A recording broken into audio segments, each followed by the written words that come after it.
دوای 9 ڕۆژ مایکرۆسۆفت لە دووشەمەی خوێناوی زیاتر لە 3200 کارمەندی ئەکسبۆکسی دەرکرد. 4 ستودیۆی ئەکسبۆکسی فرۆشت و دەڵێ هێشتاش ماوە، چونکە ئەم کۆمپانیای تریلیۆن دۆلاریە دەڵێ داهاتمان کەمی کردووە.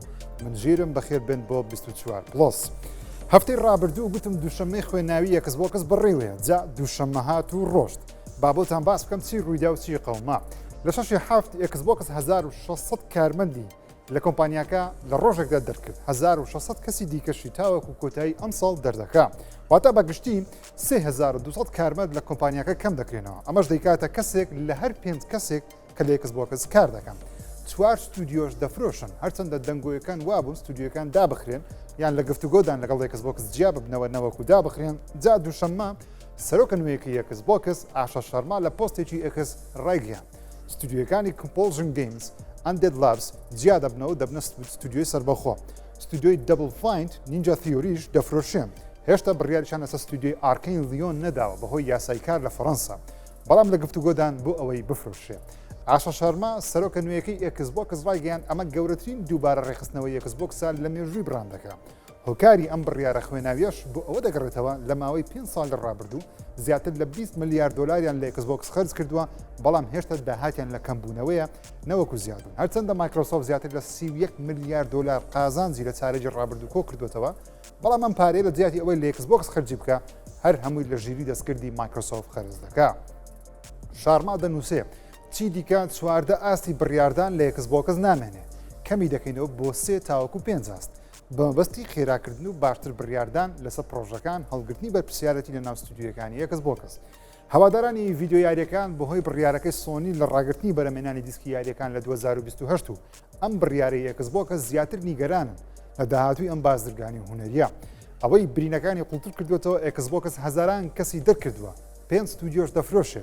ئینجا ئاشە شەرماش ڕایگەیان دانەوێ ملیارێک گەیمەری مانگانیان لە ئەکسبۆکس هەبێت کەچی ملیار دۆلاریان لە ژیری دەستکرد خرج دەکەن.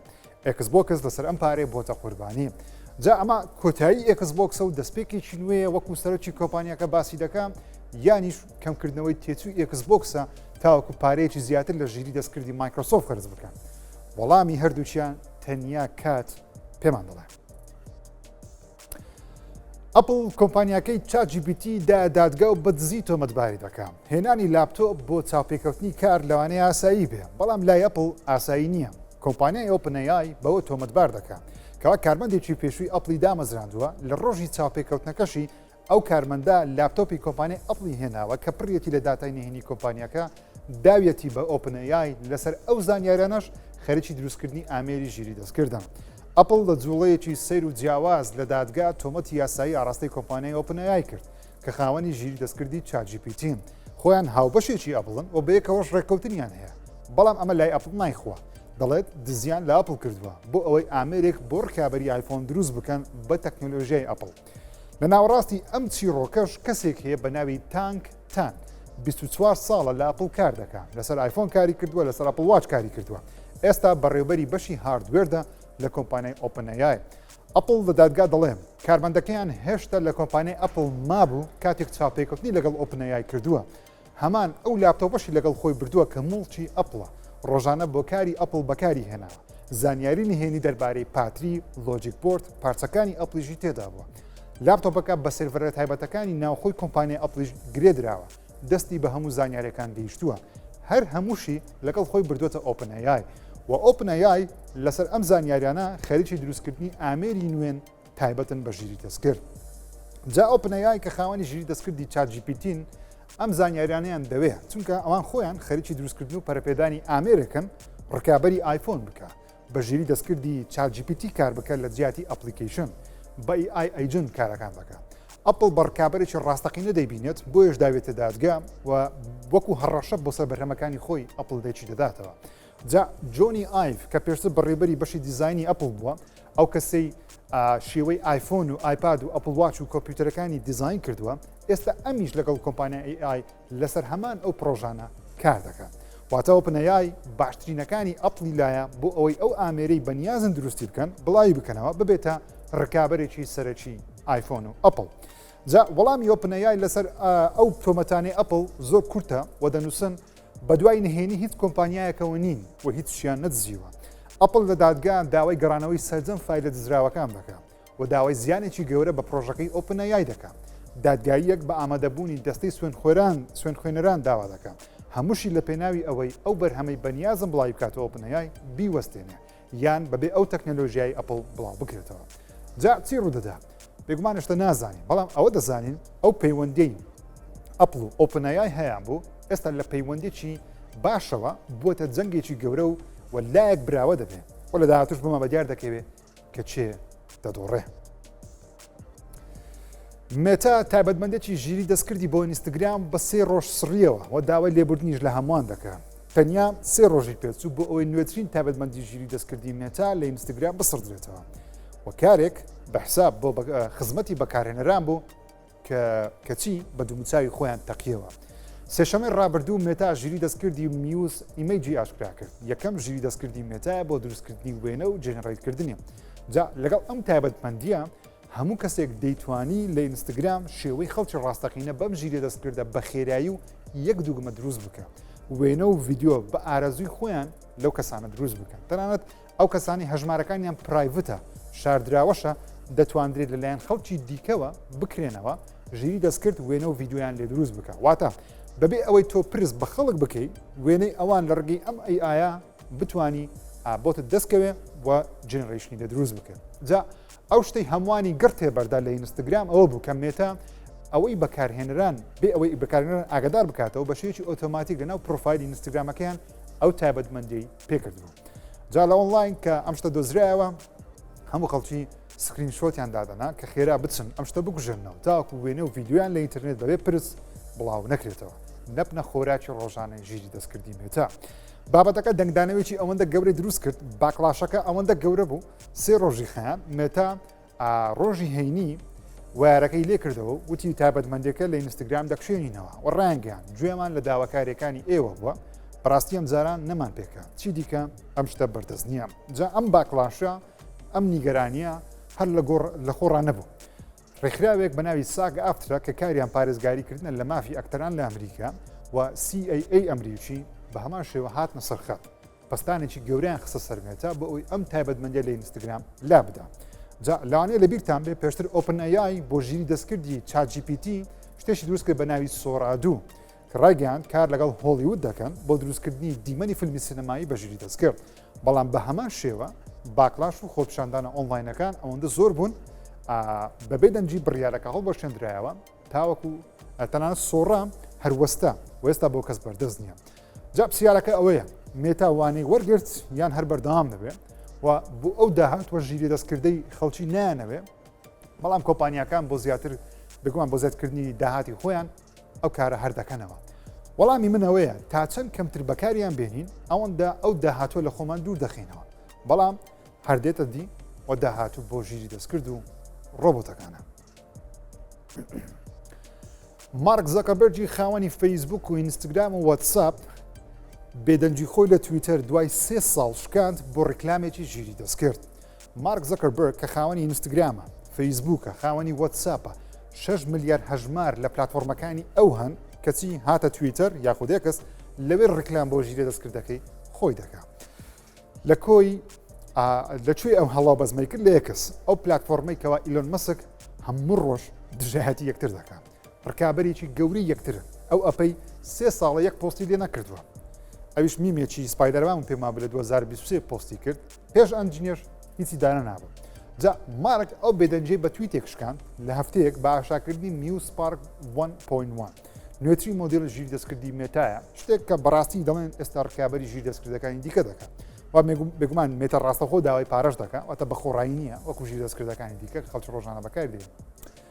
نرخیشی دۆلارێک و 24 سنتە بە بەکارهێنانی ملیۆنێک تۆکنی داخڵکراو کە بۆ کاری کۆد و دیزاین و لێکۆڵینەوەی چارێکە لە نرخی ئۆپنەیای و ئەنترۆپیکە زەکەبەرگ دەڵێ نرخەکەی لەوان هەرزانترە بەڵام لەوان بەهێزتر و ورترە.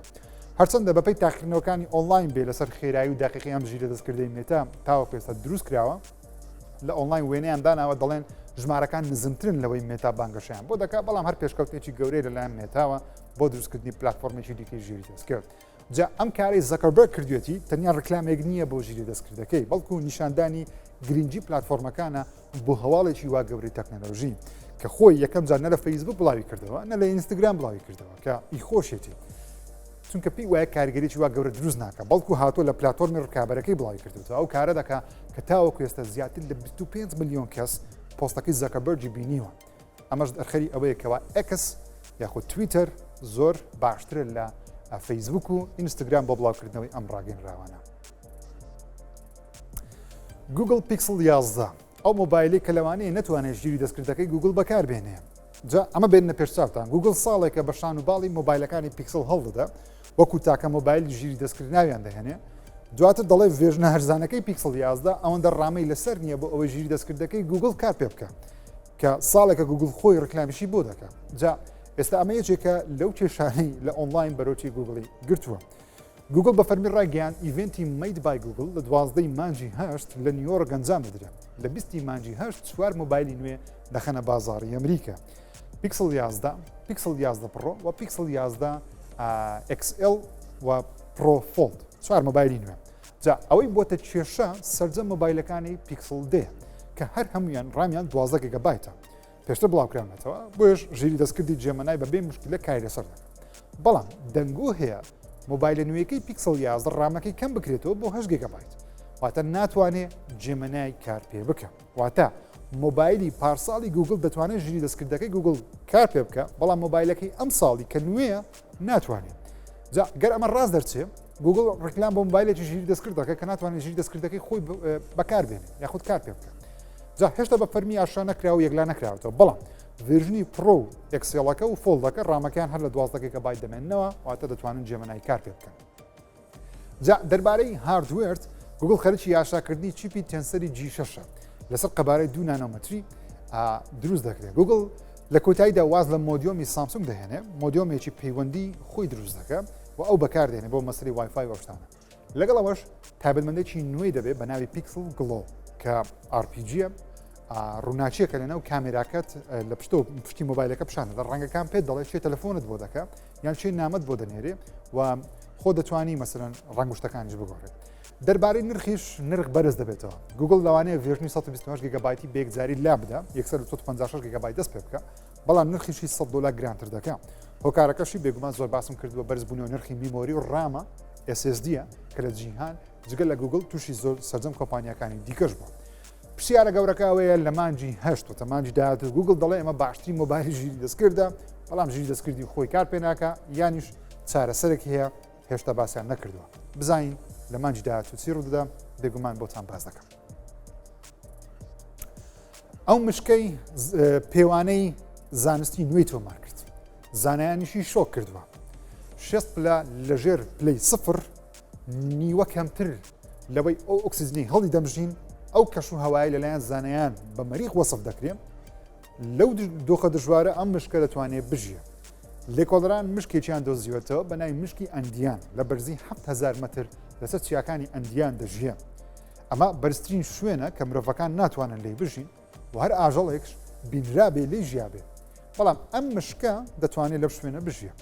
پێشتر وا مەزن دەکرێت ئاژەڵە شیردارەکان نتوان لە بەرزی 1500 متر یاخۆ کیلۆمەترێک و نیو بتوان لە ئاستی ڕووی دەریا بژیە بەڵام ئەم مشکە پێوانی زانستی نوێی تۆمار کردووە کە دەتوانێت لە بەرزی 7000 متر 7 کیلۆمەتر لێکۆڵینەوەکەش وە هاتووە هەرگیز بیرمان لەوە نەدەکردەوە ئاژەڵێکی شیردەر بتوانێت لەم بەرزیە بژیە کەچی دەژیە بە کێشەشی نییە دا چۆن ئەم شیردەرە بچووکە دەتوانێت لەم بەرزیان لە کەمی ئۆکسیجینە بتوانێت بژێ. زانایان دەڵێن خۆگونجاندن بۆ پەرەسەندنیە ماژەڵەوای کردووە جستەی گەرمێکی زیاتر بەرهەم بێنێ وەشتێکیان دۆزیوەتەوە بەنای میتۆ چۆندریان پاوەر پلانتێکە لە ناو خانەکانی هەیە وای کردو بە وزەیەکی زۆر کەمتر و بێ ئۆکسیجین کارەکانی خۆی بکە. دەربارەی خۆراکیش دەڵێن ئەم مشکە ڕوەک دەخوا و مێرو و زیندەوەری بچووک دەخوا کە لە بن بەردەکان دەژیان. جا زانایان سوودێکی گەورە لەم لێکۆڵینەوەی نوێژ وەردەگرن دەڵێن بۆ ئەوە زیاتر گرنگجی بە بابەتی کەم ئۆکسیجینی لە ئەندامەکانی جستەی مرۆڤ بدەن و بتوان لێکۆڵینەوەی باش بکەن تاوەکو هەندێک کێشەی جستەی مرۆڤ هەیە بەهۆی کەمی ئۆکسیجینەوە تووشی دەبێت لە ڕێگەی ئەم مشکەوە چارەسەرەکە وەربگرن. ئافرەتێک تازە مێردەکەی لەدەست داوە دەچێتە لای خەسوو خەزووری بۆ ئەوەی یاوەریام کە لەم ڕۆژە تاریکانە و بێکەوە غەم بخۆن کەچی لە کۆتایی شەوەکە ئەو خانەوادەی لەوانەیە ببنە درڕندەی دۆزەخ و ئافرەتەکەش ناچار بێ شەڕی مانەوە لە ژیان بکە ئەمە چیرۆکی دوای زیاتر لە 20 ساڵ فیلمی The Passion of the Christ بۆ جارێکی دیکە لە سینەماکانی جیهان نمایش دەکرێتەوە وەکو ئامادەکاریەک بۆ بەشی دووەمی زیندووبوونەوەی مەسیح کە لە ئاینی کریسیانی چیرۆکیان وەرگرتووە و باسی ئەوە دەکات دەچێتە بەهەشت کۆمپانیا ڤایەنسگەین فیلمەکەی ساڵی 2004 میل گیبسن دووبارە نمایش دەکاتەوە بە کواڵەتێکی بەرزی 4K وەروەها دەنجی دۆڵبی ئاتمۆس جا دووبارەکردنەوەی ئەم فیلمە تەنیا بۆ نۆستاڵژە نیە بەڵکو هەر کەسێک تکتی سینەما بکڕێ بچێتە دیار ئەم فیلمە چەند دیمەنێک لە فیلمە نوێیەکەی مەسیح دەبینێت بە ناوی The Resurrection of the Christ بەشی دومی فیلمی مەسیح زیاتر لە 10 ساڵە کاری بەرەمێنانی بۆ دەکرێت لە دوای 134 ڕۆژ وێنەگرتن کاری وێنەگرتنیشی کۆتایی پێهاتووە تەواوی فیلمەکە لە ئیتالیا وێنەگیراوە بە دوو بەشیش بڵاو دەکرێتەوە پارتی یەکەمی لە 2027 و پارتی دووەمیشی لە 2028 جا ئەوەی جێگی سەرنجە جیم چزێڵ ئەو ئەکتەرەی لە ڕۆڵەکەی مەسیح لە تەواوی جیهان ناوبانجی پەیدا کرد بۆ بەشە نوێیەکە ناگەڕێتەوە میل گیبسن ئەکتەرێکی دیکەی بۆ ڕۆڵی مەسیح لە بەشە نوێیەکە هەڵبژاردووە و بەشێک لە ستافی پێشوش دەگەڕێنەوە هۆکاری گۆڕینەکەش میل گیبسن دەڵێ ئەکتەرەکان زۆر پیر بوون میل گیبسن ناوێ بە کۆمپیوتەر شێوەیان گەنج بکاتەوە بۆیە کەسی نوێی هەڵبژاردووە میل گیبسن لە وەسپی دوو فیلمە نوێیەکەی مەسیح دەڵێ خەولێکی ترشە بەمانای ئەوەی خەونێکی ناخۆش و سەیرە چونکە چیرۆکی مەسیح دەجێڕێتەوە کاتێک گەشت بۆ دۆزەخ دەکا پێشەوەی زیندوو بکرێتەوە بە پێی دەقی ئاینی کریسیانی دواتر گەشت بۆ بەهەشت بکە لەمان جینۆی ئەم ساڵ بەشی یەکەمی فیلمی مەسیح دووبارە لە سینەماکان بڵاو دەکرێتەوە و یەکەم دیمەنیش لە فیلمە نوێیەکەی مەسیح بۆ ساڵی داهاتوو پێش ئەم فیلمە لە سینەماکان پیشان دەدرێت ئەو زنجیرە فیلمەی ستایلی کامێرای دۆزراوەی ترسناکی دروست کرد بۆ فیلمێکی دیکە دەگەڕێتەوە و ئەم جارە جیمز وان دەرهێنەرە بلیمەتە بەناوبانکە دەستی تێدا دەبێ ستودیۆی پاراماوند ڕایگەیان بەشی یەشتەمی فیلمی هەرە چاوەڕوانکراوی پارانۆمەڵ ئاکتیڤیتی لە 21 مانگی 2027 دەگەڕێتەوە و جیسن وان وەکو یەکەم جارێتی کاری بەرهێنان بۆ ئەم فیلمە نوێی پارانۆمەڵ ئاکتیڤیتی بکە لەگەڵ هەرێکە لە جیسن بڵەم و ئۆریۆن پیلی بێکەوە کە دروستکەری ڕەسەنی ئەم زنجیرە فیلمێ بێکۆ کار دەکەم دەرهێنەری ئەو فیلمە ناوی ئیان تاوسنە کە پێشتر کاری دەرهێنانی بۆ فیلمی ئەندەرتۆن کردووە کە خەڵاتی باشترین فیلمی هەوادارانی لە فستیڤاڵی ڤانتاسیا وەرگرت لەسەر ئەم فیلمە نوێیەش ئەم دەرهێنەر دەڵێ دەوێت فیلمەکە بۆ ڕەچەڵەکە ترسناکەی بگەڕێتەوە لە کامێرای شەیک واتە جوڵاو فیلمێکی خاو بێ و ترسناکیش بێت بە بەکارهێنانی تەکنۆلۆژیای نوێ سینەمایی بۆ دروستکردنی جۆرە ترسێکی نوێ ئەم فیلمە بەرەمێنانی ئێستا دەستی پێ کردووە و خان ماکتەر مایا دەکۆستا لەگەڵ چەپس وای سۆنی کامینە بێکەوە لە فیلمەکە بەشدار دەبن کە ئەکتەری بەناوبانگ نین لە تەواوی حەفت فیلمی ڕابردوش ئەبەم شێوەیە بووە ئەکتەری بەناوبانگی تێدا نەبووە بۆ ئەوی بینەران بڵێن ئەم فیلمە زۆر بەڕاستی دەچێت چونکە کەس لە فیلمەکە ناناسنەوە جا یەکەم فیلمی پارانۆمەڵ ئاکتیڤیتی لە ساڵی 2007 بە بودجەی تەنیا $15,000 دروستکرا کەچی لە دوای حەفت فیلم توانیویە $1 ملیارد لە سینەماکان کۆکاتەوە لە تەواوی جیهانیش ناوبانجی پەیدا کردووە جا ئێستا بە هەبوونی جیمز وان کە دروستکەری فیلمەکانی دە کۆنجرینگ و ئەنابێڵە لەوانەیە هەواداران بۆ فیلمێکی گەورە و نوێی ترسناکی پارانۆمەڵ ئاکتیڤیتی خۆیان ئامادە بکەن و ساڵی داهاتووش بستن سینەما ببینن